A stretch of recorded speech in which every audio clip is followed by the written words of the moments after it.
జీవులను పెద్దలను ఆవరించి ఉన్న అనేక దూతల స్వరము వినబడెను. వారి లెక్క కోట్ల కొలదిగా ఉండెను.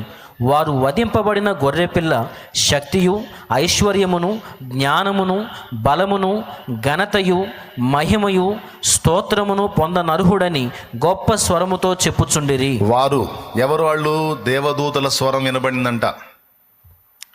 మరియు నేను చూడగా సింహాసనమును జీవులను పెద్దలను ఆవరించి ఉన్న అనేక దూతల స్వరం వినబడిందంట. వారి లెక్క కోట్ల కొలదిగా ఉందంట. ఈ కోట్ల కొలదిగా ఉన్న దూతలందరూ కలిసి అంటున్నారట, వధింపబడి ఉన్న గొర్రెపిల్ల శక్తియు ఐశ్వర్యమును జ్ఞానమును బలమును ఘనతయు మహిమయు స్తోత్రము పొందనర్హుడని గొప్ప స్వరముతో చెప్పుచుండేది. ఇప్పుడు చెప్పడం ఏమిటి? అంతకుముందు అర్హుడు కాదా అంటే రుజువు చేసుకోక ముందు వాళ్ళకి డౌట్ ఉండే. క్రీస్తు భూమి మీదకి వచ్చి శిలువ మరణము పొందినంతగా విధేయత చూపి తిరిగి లేచి తండ్రి యొద్దకు వెళ్ళినప్పుడు దూతలందరూ కలిసి అంటున్నారు, ఇదిగో ఒకప్పుడు డౌట్ ఉండే, ఇప్పుడు మాకు క్లారిటీ వచ్చేసింది, మాకు స్పష్టత వచ్చింది. వధింపబడిన గొర్రెపిల్ల స్తోత్రము మహిమ ఘనత ప్రభావము బలమును శక్తియు అధికారము కూడా పొందనర్హుడు. ఆ అర్హతను రుజువు చేసుకోవాల్సి ఉంది. రుజువు చేసుకున్నాడు. ఓకే, అంతకుముందు ఆయన అధికారే, తండ్రిలో ఒక భాగం కాబట్టి.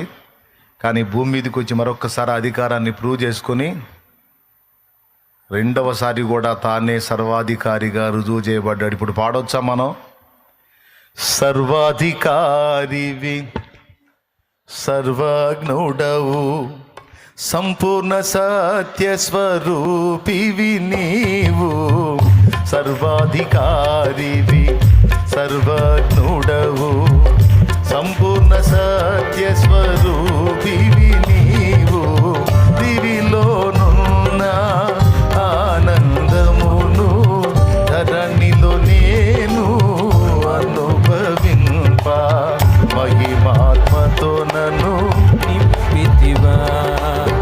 దివిలోనున్న ఆనందమును ధరణిలో నేను అనుభవింప మహిమాత్మతో నన్ను నింపితివా.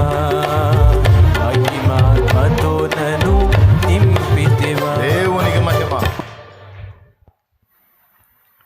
ఇప్పుడు సింహాసనం ఎక్కి కూర్చొని అంటున్నాడు, అబ్బాయి ప్రభుత్వం అందరా అంటున్నాడు. ఇప్పుడు ఈజీగా